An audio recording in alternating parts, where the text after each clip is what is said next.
Eu ainda não. Namastê. Namastê. Pra lá, pra cá, pra cá. Pra lá, pra cá. Aqui? Isso. Gente, hoje nós vamos falar da leitura da lição 88. Que fala, o nome é Caindo em Si.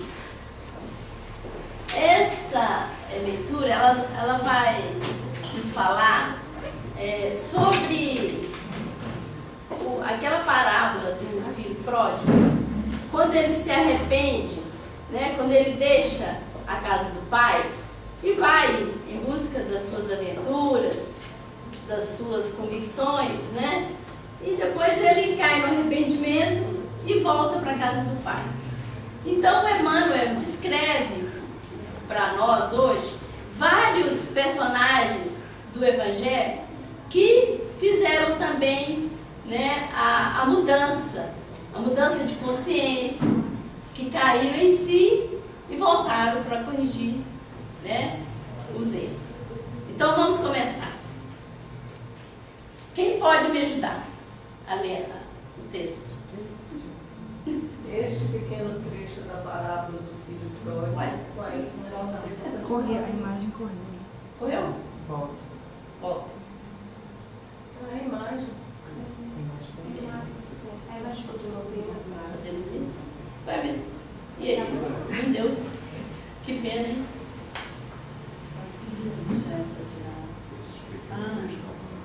o chefe está mexendo. Pois é. Jeitinho a imagem, por favor. Pra Para gente ler o texto, gente.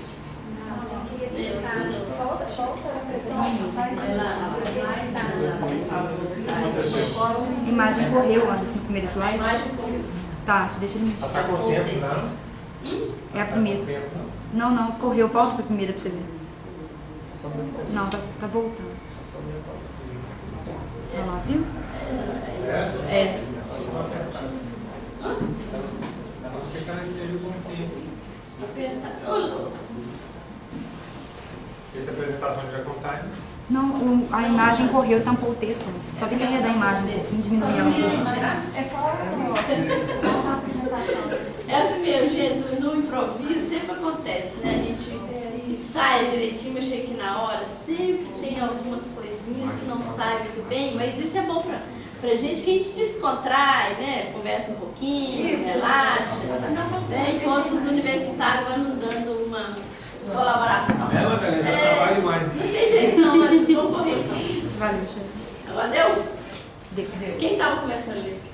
Quem estava lendo? A parábola. Eu posso começar. Não Esse pequeno trecho da parábola do filho pródigo desperta valiosas considerações em torno da vida. Judas sonhou com o domínio político do Evangelho, interessado na transformação compulsória das criaturas.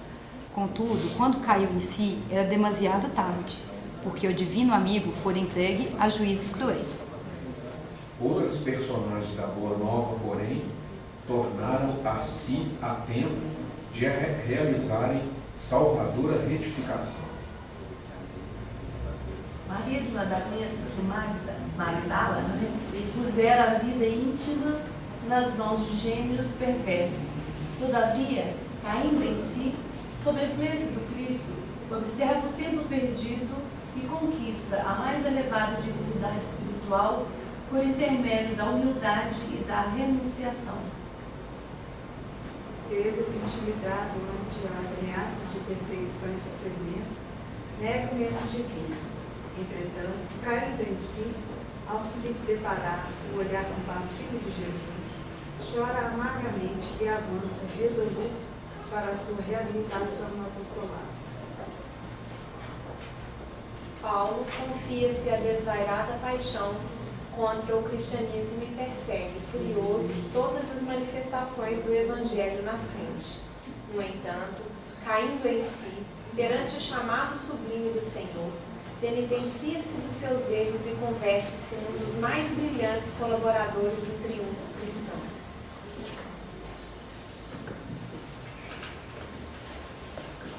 A grande massa de crentes de todos os matizes, das mais diversas linhas da fé, Todavia, reinam entre eles a perturbação e a dúvida, porque vivem mergulhados nas interpretações puramente verbalistas da revelação celeste, em gozos fantasistas, em mentiras da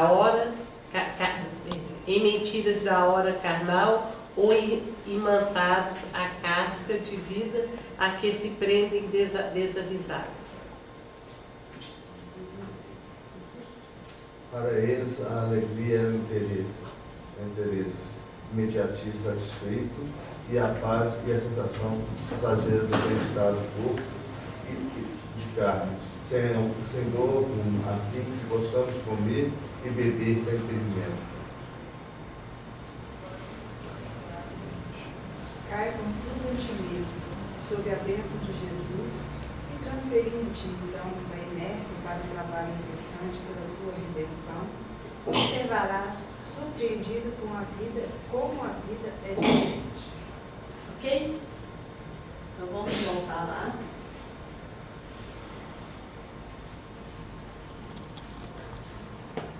Para a gente falar um pouquinho do texto. Vocês viram que é um texto simples, todo mundo sabe da história desses personagens, né? Assim, apenas vamos recordar um pouquinho do Judas, que é considerado um traidor, né? Que traiu Jesus por 3 vezes. Vocês lembram da história, né? Antes que o galo cantasse. Não, Judas.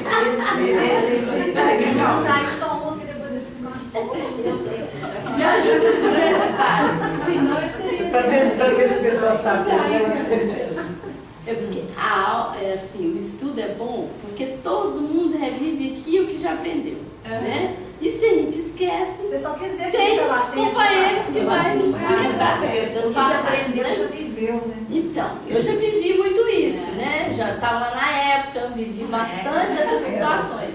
Então, eu hoje até prefiro esquecer dessas coisas ruins, só tentar lembrar só das coisas boas, entendeu? Então, falou aí do filho pródigo, né? Então, agora vamos falar, que é agora que eu queria falar. Então, assim, como que essa personagem do Judas influencia a gente no nosso dia a dia? Não é? Todo mundo sabe da história aí, que ele traiu Jesus por 30 moedas, né? Vocês lembram, de prata. Ele entregou Jesus ao Sinédrio para condenação e depois, arrependido, ele se enforca. Na realidade, o Judas, ele trai a ele mesmo. Mas ali está uma coisa interessante. Interessado na transformação compulsória das criaturas. Isso. Porque ele quer o que nós estamos querendo, mudar todo mundo. Isso. Ele tinha essa pretensão, né, de mudar as ideias, né, mudar todo mundo, para ter aquele pensamento único, né? Seria de acordo com as convicções dele. E é o que eu faço isso diariamente, né, Madá? Eu quero que todo mundo fique como eu. Isso. Leia sobre a minha cartilha. Com certeza, né? E não a minha mudança. Então, essa coisa de fazer o que eu quero, o que eu gosto, de acordo com as circunstâncias, né? Então, o Judas, ele representa esse personagem pra gente também.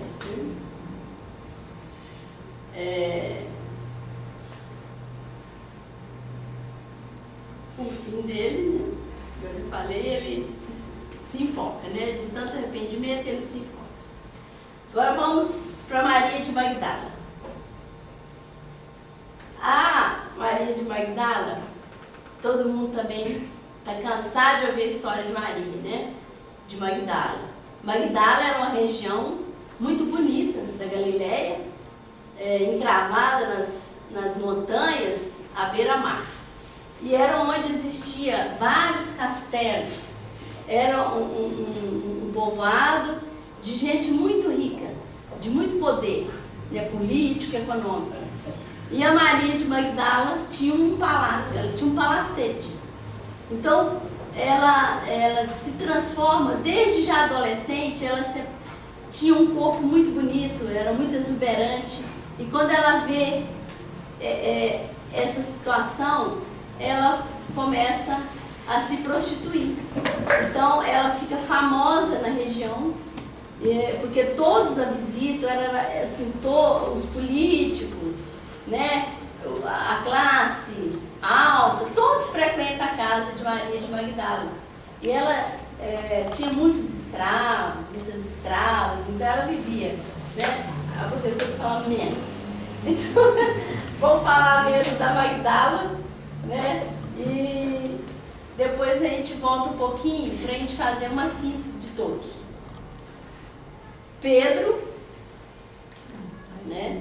Que tinha um temperamento muito compulsivo, muito arrogante, né? Então ele também traz o Cristo. Quando o Cristo pergunta, Pedro, tu me amas? Ele responde, sim, mestre, eu te amo. Então Jesus faz essa pergunta para o Pedro 3 vezes. E Jesus sabia que o Pedro também ia trair, né? Então ele já tem essa visão além. E quando Maria de Magdala conhece Jesus, é exatamente na casa do Pedro que ele oferece para Jesus passar uma noite ali na casa dele. E o Pedro era de muitas riquezas também.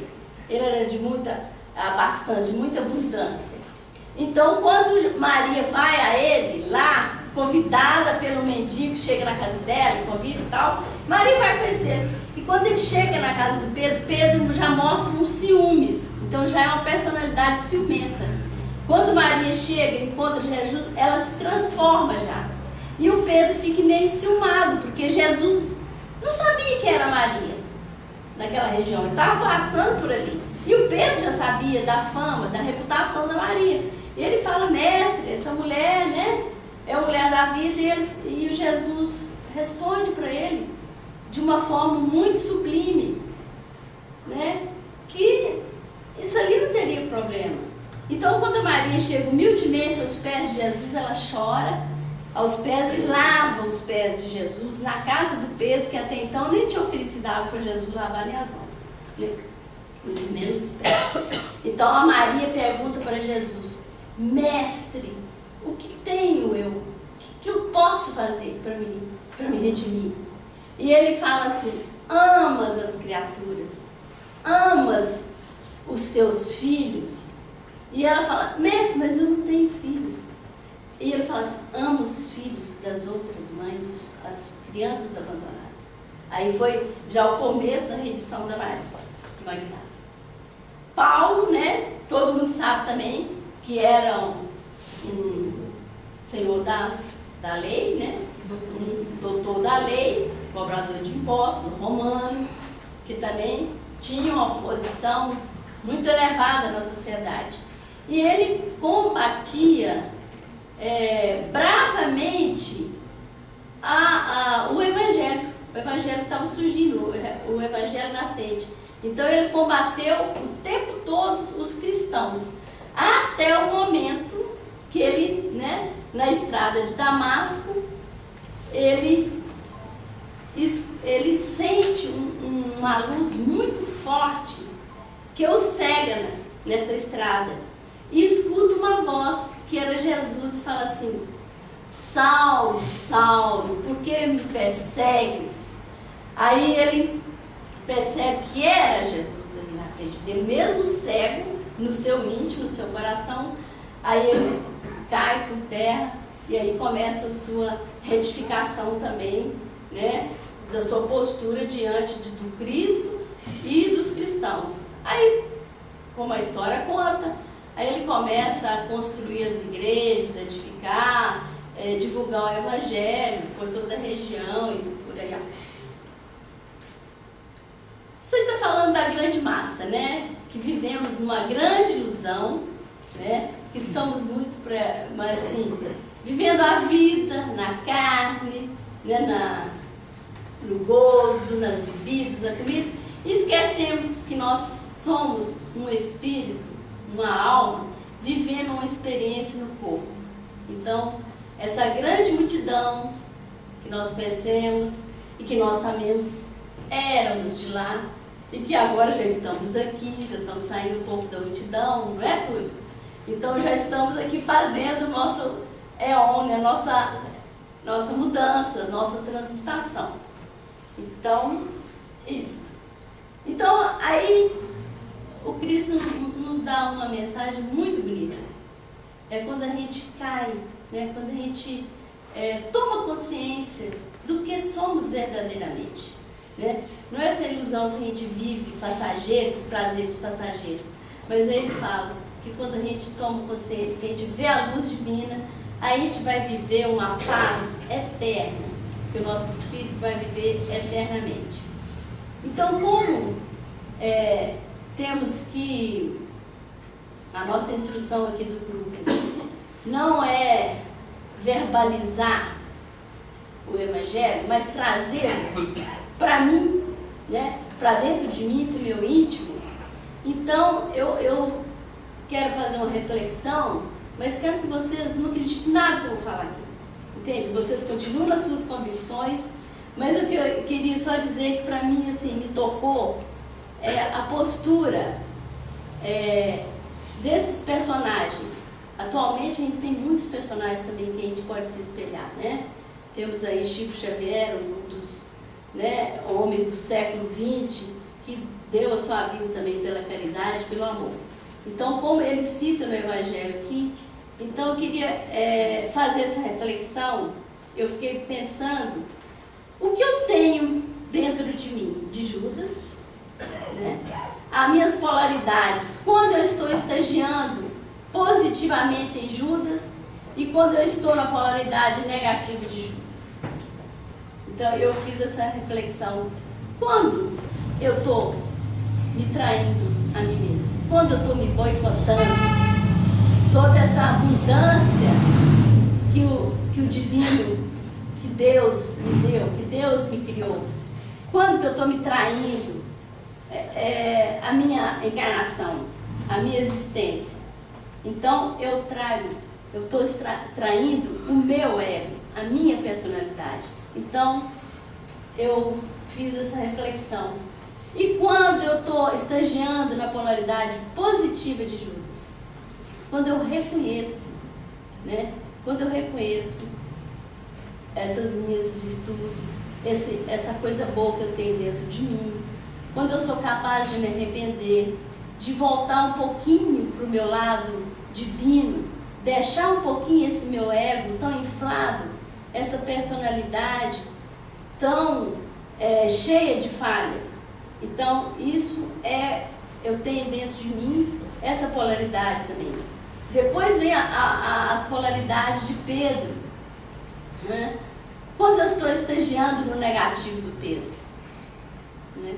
Quando eu vou, assim, entregar, quando eu vou trair alguém, trair na confiança, trair na amizade, trair no amor, trair nos conhecimentos, né? Trair em várias posturas, né, que eu me apresento na vida, né? Então, assim, e como eu vou ficar na polaridade positiva de Pedro, né? Pedro quer dizer pedra, solidez, mineral que assenta, que dá raízes.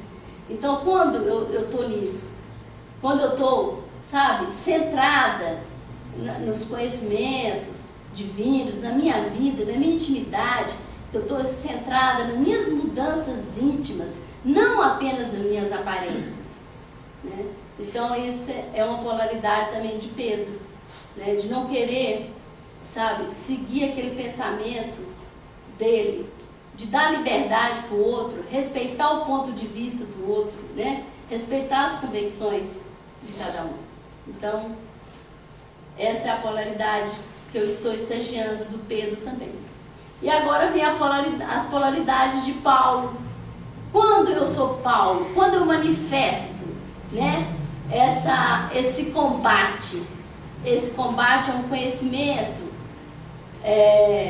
do outro, né? Quando eu combato, assim, Quer dizer, quando eu desrespeito as convicções do outro, quando eu traio, hein? A diferença do outro. Isso, as diferenças, as diversidades, entendeu?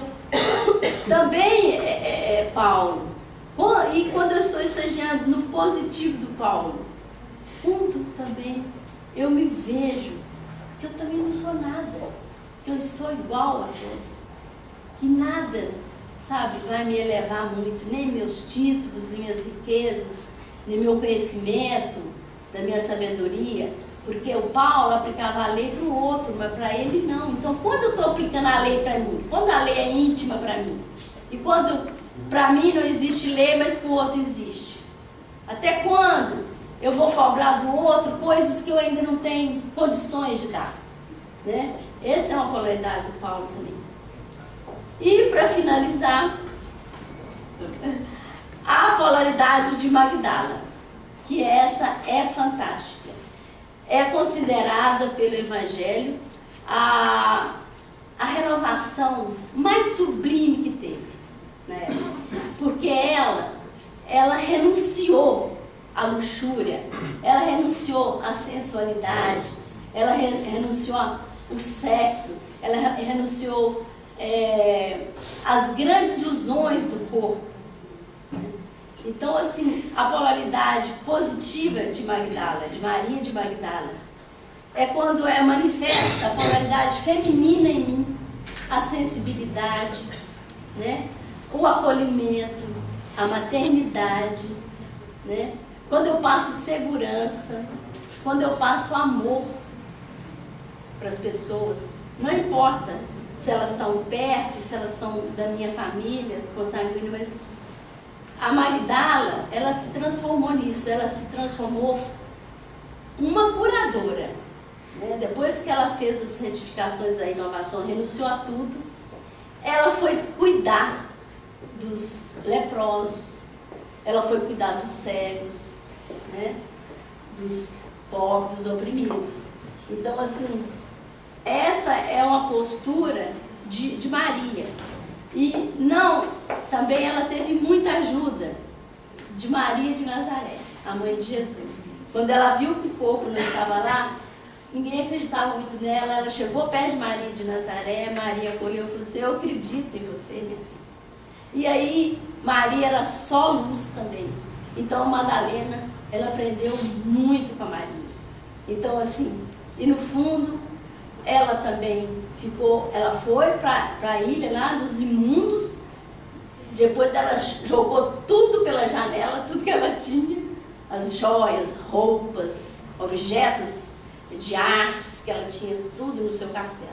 Então ela joga tudo por terra e vai cuidar dos leprosos, até que 10 anos depois, ou um tempo atrás, ela descobre também que ela tinha lepra.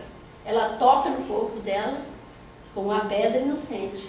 Aí ela, de muitos sofrimentos depois, quando ela estava para desencarnar, ela procura Maria de Nazaré. Nesse momento, Maria acolhe. E no momento da desencarnação dela, da morte de Magdala, ela vê a luz do Cristo que veio receber nos braços. Então, essa história é muito linda. E por isso que eu sempre quis representar a Maria de Magdala. E hoje eu vim nessa roupa, não tanto quanto Maria, mas eu fiz um teatrinho, porque eu também gosto, é a minha alegria de ser, né, de um assunto tão importante, tão renovador, tão reeducador para a minha alma, para o meu espírito. Então é isso que o Emmanuel passou para nós hoje. E é isso que eu dividi com vocês. Muito obrigada a todos. Obrigada. Então tá indo em vocês também. Se quiser aproveitar a leitura, faça proveito. Caindo em si. 88, tá bom? Um beijão no coração de vocês. Até a próxima. Obrigada.